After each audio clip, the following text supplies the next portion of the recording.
नमस्कार, मैं रचना शर्मा चढ़ती कला टाइम टीवी देख रहे हैं सभी दर्शकों का स्वागत करती हूं। आप देख रहे हैं हरियाणा के समाचार। समाचारों की शुरुआत से पहले एक नजर आज की मुख्य सुर्खियों पर।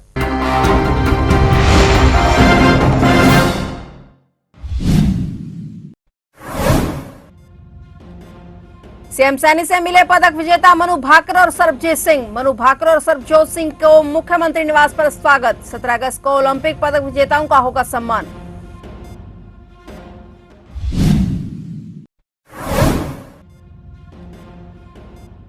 रक्षाबंधन पर महिलाओं को मिलेगा तोहफा। 15 साल के बच्चों संग दिल्ली से लेकर चंडीगढ़ तक सफर फ्री। विभाग की तरफ से चलाई जाएंगी अतिरिक्त बसें।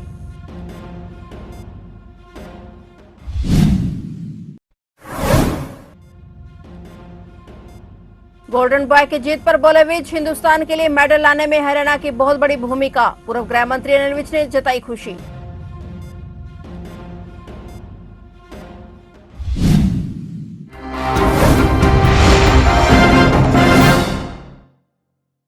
और अब समाचार विस्तार से। ओलंपिक पदक विजेता और भारतीय निशानेबाज मनु भाकर और सरबजीत सिंह ने हरियाणा के मुख्यमंत्री नायब सिंह सैनी से मुलाकात की। संत कबीर कुटीर में मुख्यमंत्री ने दोनों पदक वीरों का स्वागत और सम्मान किया और कहा कि हरियाणा के खिलाड़ियों पर हमें गर्व है। जल्दी उन्हें राज्य स्तरीय समारोह में सम्मानित किया जाएगा। इस दौरान सीएम ने कहा कि मनु मैजिक से आज पूरा देश प्रभावित और उत्साहित है। आपकी प्रतिभा की आभा से संपूर्ण विश्व अलौकिक और प्रत्येक भारतीय आनंदित हो रहा है। हरियाणा की बेटियों के लिए आपकी एक नई प्रेरणा स्रोत हैं और एक ही ओलंपिक में दो ब्रॉन्ज मेडल जीतकर आपने प्रदेश का मान बढ़ाया है। हरियाणा के खेल मंत्री संजय सिंह ने ऐलान किया कि 17 अगस्त को रोहतक में सम्मान समारोह आयोजित किया जाएगा, जिसमें ओलंपिक पदक विजेताओं को सम्मानित किया जाएगा।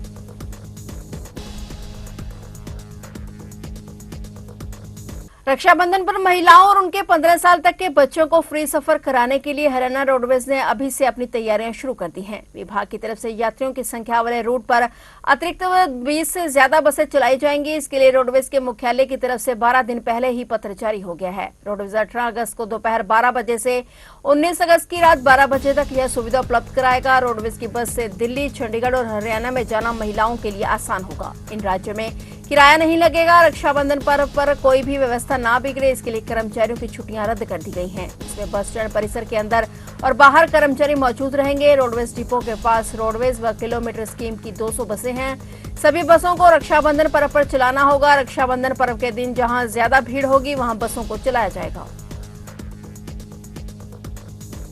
पानीपत के golden arm boy Neeraj Chopra द्वारा जैवलिन थ्रो में देश को एक और इंडिविजुअल मेडल दिलाने पर हरियाणा के पूर्व गृह मंत्री अनिल विज ने कहा कि हिंदुस्तान के लिए मेडल लाने में हरियाणा बहुत बड़ी भूमिका अदा कर रहा है। सारे देश और प्रदेश को सिंगल मेडल आने से बहुत खुशी है। विज ने विनेश फोगाट के डिस्क्वालीफाई होने पर राजनीति कर रही आप और कांग्रेस पार्टी को भी फटकार लगाई। विज ने विनेश फोगाट के डिस्क्वालीफाई होने पर राजनीति कर रही आप और कांग्रेस पार्टी को भी खरी खरी सुनाई। वहीं विज ने कहा कि देश की झोली में सिल्वर मेडल आने से देश और देश में खुशी की लहर है।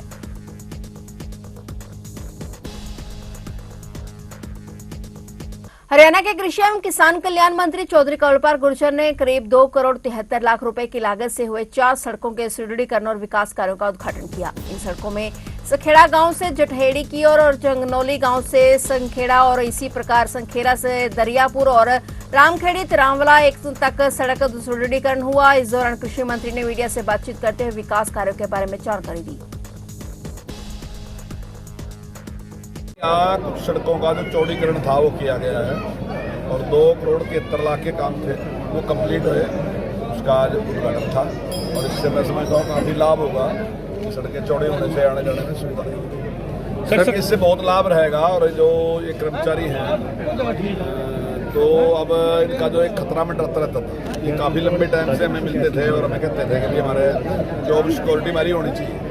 तो आज माननीय मुख्यमंत्री ने जो निर्णय लिया तो उसके बाद एक वो खतरा टलता है और बड़े होनहार बच्चे हैं, आगे ट्राई करते रहेंगे। जो जिस प्रकार से वैकेंसियाँ निकलेगी वहाँ पर ट्राई कर सकते हैं, तब तक यहाँ काम कर सकते हैं। इससे इनको को काफी लाभ मिलेगा। सिरसा के कालांवाली स्थित डेरा शाह मस्ताना बिलोचिस्तानी जगमाल वाली के संत बहादुर चंद वकील साहब की एक लाल डायरी सामने आई है, जिसमें वकील साहब ने 1 जनवरी 2023 को लिखी थी और इस डायरी में वकील साहब से पहले डेरे के संत रहे गुरबख्श सिंह मैनेजर का भी जिक्र किया गया है। उसमें लिखा है कि किस तरह से गुरबख्श सिंह मैनेजर ने बहादुर चंद वकील साहब के नाम डेरे की वसीयत की है। वकील साहब ने अपने हाथ से इस लाल डायरी में अपनी वसीयत लिखी है, जो कि वीरेंद्र के नाम का जिक्र किया गया है और साफ लिखा है कि डेरे की वसीयत वीरेंद्र के नाम कर रहा हूं। इस डायरी में डेरे के ट्रस्ट के सभी सदस्यों का भी जिक्र किया गया है। इसमें साफ जाहिर है कि संत वकील साहब ने अपने होशवास में डेरे की वसीयत को महात्मा वीरेंद्र के नाम किया है। इस डायरी के पन्नों पर लिखी वसीयत को प्रिंट करवाकर और रजिस्टर्ड करवाकर डेरे के ट्रस्ट के लोगों के सामने संत वकील साहब के होते हुए वकील ने वसीयत को पढ़ा था और वहीं इस डायरी को ट्रस्ट के सदस्य सुमेर सिंह ने भी पढ़कर सुनाया था।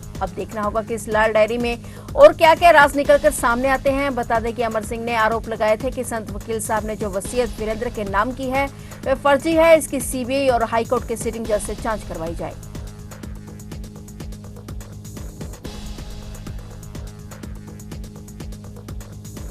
नगर निकाय मंत्री सुभाष सूदा लगातार एक्शन मोड में नजर आ रहे हैं। अब नगर निकाय मंत्री सुभाष सूदा ने फरीदाबाद के नगर निगम में तैनात एक्सीएन को सस्पेंड कर दिया है। चीफ इंजीनियर वीरेंद्र करदम को नोटिस जारी किया गया है। बताया जा रहा है कि नगर निकाय मंत्री को काम में लापरवाही की लगातार शिकायतें मिल रही थी, जिसके बाद नगर निगम में तैनात एक्सीएन ओम दत्त को सस्पेंड कर दिया गया। बता दें कि हरियाणा के शहरी स्थानीय निकाय राज्य मंत्री सुभाष सूदा ने रोहतक नगर निगम में छापा मारा था। उन्होंने रात को दफ्तर दोबारा खुलवाकर रिकॉर्ड की जांच की थी और इसके लिए घर जा चुके कर्मचारियों और अधिकारियों को वापस बुलवाया था। इस चेकिंग के दौरान सुभाष सूदा के साथ पूर्व मंत्री मनीष ग्रोवर भी थे। वहीं अधिकारियों को निर्देश दिए गए कि लोगों को किसी भी काम के लिए चक्कर न लगाने पड़े। करनाल के सिलारू इंदिरी रोड के पास पुलिस और बदमाशों के बीच मुठभेड़ हुई है। नाके पर बदमाशों को पुलिस ने रोकने की कोशिश की, तभी बदमाशों ने पुलिस पर फायर कर दिया। पुलिस ने यह भी जवाबी कार्रवाई की और पुलिस की गोली युवक की टांग पर लगी। पुलिस ने दोनों आरोपियों को हिरासत में ले लिया है। बताया जा रहा है कि एक को इलाज के लिए अस्पताल में भर्ती करवाया गया। पुलिस बदमाशों से पूछताछ कर रही है। आरोपियों के पास से पुलिस ने हथियार जब्त किए हैं। साथ ही पुलिस ने आरोपियों की बाइक भी जब्त कर ली है। दोनों आरोपियों ने 2 दिन पहले प्राइवेट अस्पताल के बाहर गोली चलाई थी। गोली लगने के बाद पुलिस ने दोनों आरोपियों को दबोच लिया। फिलहाल पुलिस मामले की जांच कर रही है। चरखी दादरी शहर में आम आदमी पार्टी कार्यकर्ताओं ने कुश्ती खिलाड़ी विनेश फोगाट को फाइनल में ओलंपिक से बाहर किए जाने के विरोध में रोष प्रदर्शन किया और सरकार के खिलाफ नारेबाजी करके रोष जताया। आम आदमी पार्टी जिलाध्यक्ष धनराज कुंडू ने कहा कि हमारे देश की महिला खिलाड़ियों ने पूरे विश्व में अपना परचम लहराया है। कुश्ती खिलाड़ी विनेश फोगाट को फाइनल में ओलंपिक से बाहर किए जाना बहुत ही निंदनीय है। पूरा देश कुश्ती खिलाड़ी विनेश फोगाट के साथ खड़ा है। उन्होंने कहा कि आम आदमी पार्टी इस मामले की कड़ी निंदा करती है। पूरे हिंदुस्तान के अंदर एक खुशी की लहर चल रही थी जब हमारी विनेश बेटी पूरे हिंदुस्तान का नाम पूरे वर्ल्ड के अंदर कर रही थी।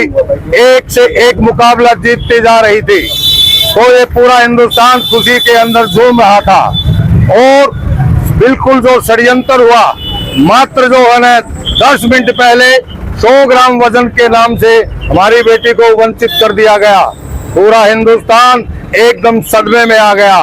जो हमारे माननीय प्रधानमंत्री जी लोगों से मन की बात कर रहे थे, जब हमारी बहन विजेता बनती जा रही थी, एक एक जो है ना इवेंट को जीतती जा रही थी, लेकिन कोई मन की बात नहीं हुई, कोई मुबारकबाद नहीं हुई। लेकिन बदबू इसलिए आ रही है षड्यंत्र की कि जो ही बेटी का जो है ना डिस्क्वालिफिकेशन हुई, इमीडिएटली जो है ना एक संपत्ति की एक ट्वीट किया गया। तो ये बिल्कुल सरेआम दिख रहा है कि ये बेटी के साथ षड्यंत्र हुआ है। हमारी बेटी बहुत ही मेहनती और क्रांतिकारी है। इंदिरी विधानसभा के गांव कुंजपुरा में कई महीनों से गलियों में सीवरेज डालने का काम ग्रामीणों के गले की फांस बनकर रह गया है, जिसके चलते लोगों ने परेशान होकर बस स्टैंड के सामने जाम कर दिया और सड़क पर बैठ गए। ग्रामीणों ने सरपंच और प्रशासन के खिलाफ जमकर नारेबाजी की और ग्रामीणों का कहना है कि हम हद से ज्यादा परेशान हैं। एक तरफ सारे गाँव की गलियों को एक साथ तोड़कर रख दिया, जबकि एक गली का काम पूरा होने के बाद ही दूसरी गली का काम शुरू किया जाता है। ऊपर से काम अत्यंत धीमी गति से चल रहा है। हर गली में आधा अधूरा काम पड़ा है। पाइप डालने के बाद लोग अपने पैसे देकर मिट्टी उठवाने को मजबूर हैं, क्योंकि गलियों में आने जाने के लिए रास्ते बंद पड़े हैं। ग्रामीणों ने आरोप लगाया कि गंदा पानी पीने से लोग घर घर बीमार पड़े हैं। ग्रामीणों ने बताया कि जब से यह काम चल रहा है, लोग बदहाल जिंदगी जीने को मजबूर हैं। फिलहाल हरियाणा के समाचारों में इतना ही, और नए समाचारों के साथ फिर से हाजिर होंगे। तब तक के लिए देखते रहिए चढ़ती कला टाइम टीवी।